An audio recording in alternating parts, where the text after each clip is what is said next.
What is up, guys? I'm here to do a weekly recommendation. And the first recommendation is my only recommendation this week. But maybe next week there will be a new one. Drum roll. And if you can't see because of the glare, Eco and Shadow of Colossus.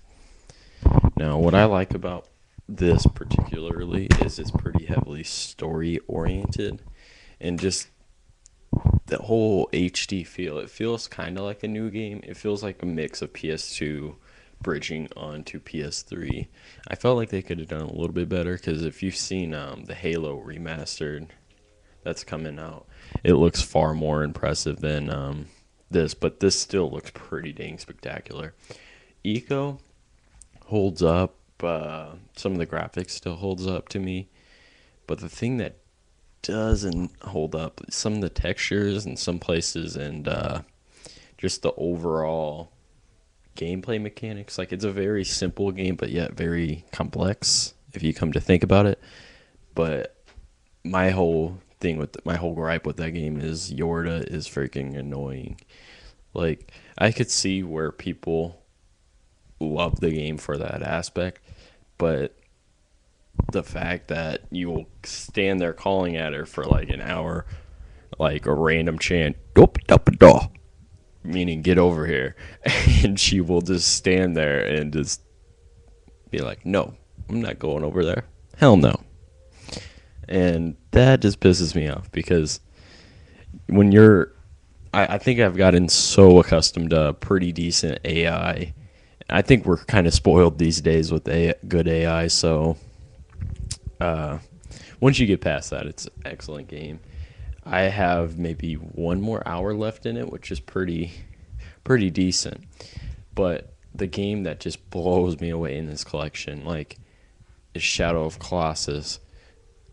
That game is spectacular, and reasons to buy it. One, this whole collection is only $40. That's nothing. I was about to buy Dragon Quest for a change, but I threw that out of the window when I heard Shadow of Colossus and Eco was coming out. So it was a sacrifice, and it was a pretty big risk, but it was a risk well taken.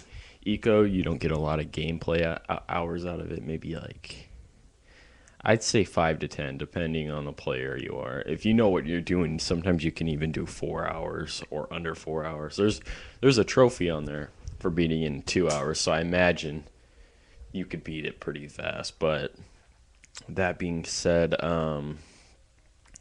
Shadow of Colossus, I feel like that has tons of replay value, considering there's like a hard mode and time trial one.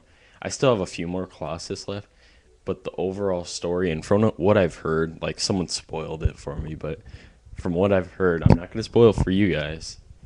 It relates to Eco, and it's like a prequel, even though Eco came out first in 2001 and Shadow came out in 2005.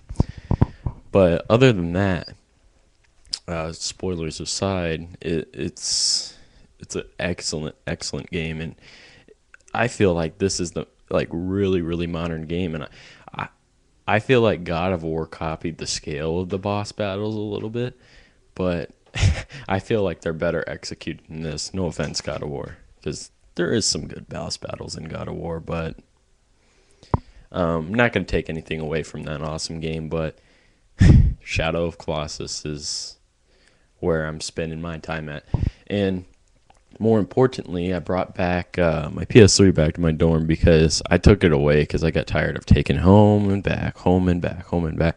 But since I got this game and I'm addicted to it, I had to bring that down. But that is part of my weekly recommendation.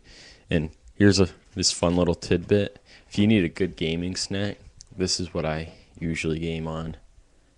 Pop-Tarts. This kind's pretty good. I like the cinnamon as well, and the s'mores are pretty good, but I have like a whole box of them, but that's what you should game with. So they're so good, and it just gets you by. I don't know. It's cheap too, because I think I bought that whole box for like $1 when it was on sale. So, but yeah, enough of the random moments. Go out and buy this game. 3D, HD, two great classics. Can't beat it. $40.